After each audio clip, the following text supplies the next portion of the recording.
En gros, comment ça s'est passé pour vous le tournage? Comment est-ce que vous avez abordé le rôle?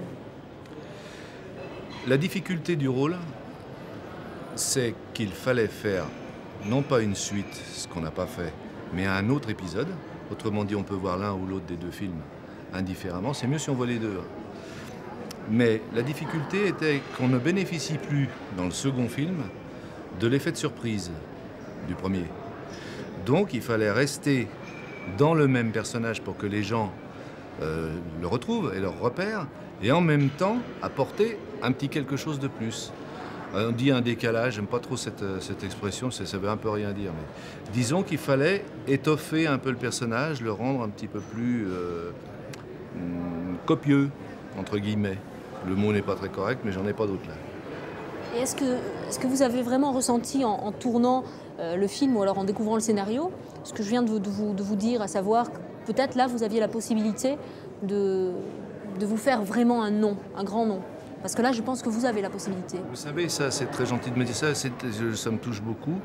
Ce qu'il y a, c'est qu'on n'est pas responsable de ça. Évidemment, je suis quand même pas stupide au point de ne pas me rendre compte que c'est une vraie très grande chance. Parce que les acteurs ont une palette. Et donc, quand on est dans une couleur qui correspond... Enfin, moi, l'humour, c'est quelque chose qui ne m'est pas étranger dans la vie normale. Donc... là, j'avais la possibilité de montrer cette palette-là, plus d'autres.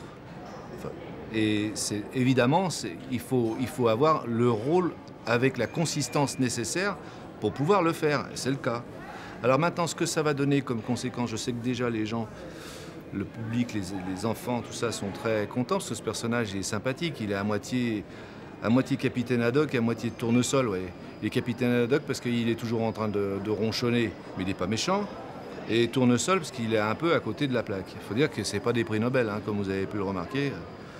Il y a entre les objectifs poursuivis et les résultats obtenus, il y a une petite déperdition. Mais c'est ça qui fait comédie. Donc le résultat de ce que ça donnera professionnellement, est évidemment que je compte dessus. Comme quand on fait, je crois, correctement son travail, on est content que ça se remarque. Vous êtes peut-être le seul comédien dans le film à jouer votre rôle justement comme un comédien et pas comme un acteur, à savoir on ressent le théâtre. Est-ce que je me trompe? Vous venez du théâtre? Oui, j'ai une formation de théâtre. Oui, j'ai joué même des choses très sérieuses avant de faire de la comédie. Des Pirandello, des Marivaux.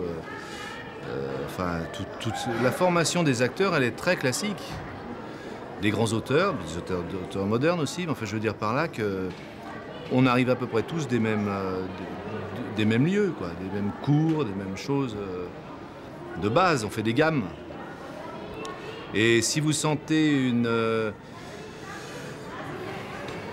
espèce de poids ou d'expérience liée au théâtre, je revendique ça, moi, c'est vrai. C'est vrai que là, on a une sorte de capacité au théâtre de travailler et peaufiner les personnages. Et quand on a cet entraînement-là, ça revient au cinéma. Justement, une gestuelle très précise. Oui. Vous avez parlé de bande dessinée, moi je parlerais presque de dessin animé. Oui, c'est joli, c'est bien, c'est vrai. Oui, il faut que ça soit graphique, il faut que ça soit sincère et avec une intensité. Ce qui est difficile, c'est d'être raisonnablement démesuré. Et c'est une question de réglage. Bon,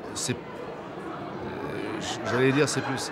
Il est aussi difficile d'être drôle, enfin, comique ou drôle, sans truc, sans facilité, sans ficelle et tout ça, qu'il est difficile d'être touchant, sans sensiblerie, sans lamentation, sans regarder comme je suis malheureux, etc.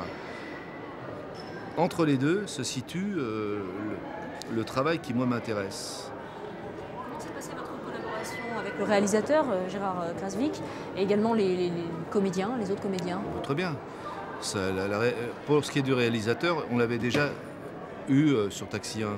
Et ça s'était très très bien passé.